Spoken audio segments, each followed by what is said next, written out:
السلام عليكم، أهلا مرحبا. أزوف لو يوسف الليلي، المجنون، العنيد، الفنان، الساحر.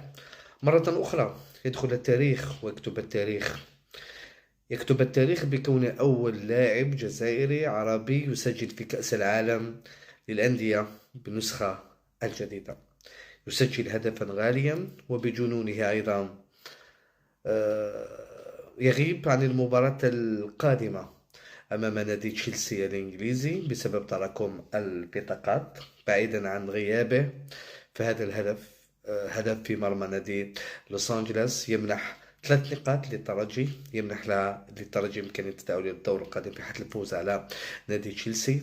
كما قلت، أول جزائري، أول عربي يسجل، يقدم في مستويات كبيرة جدا. أرقامه كانت مميزة، كان رجل المباراة من دون منازع، وتم اختياره وتم تقديم جائزة رجل المباراة ليوسف بليلي.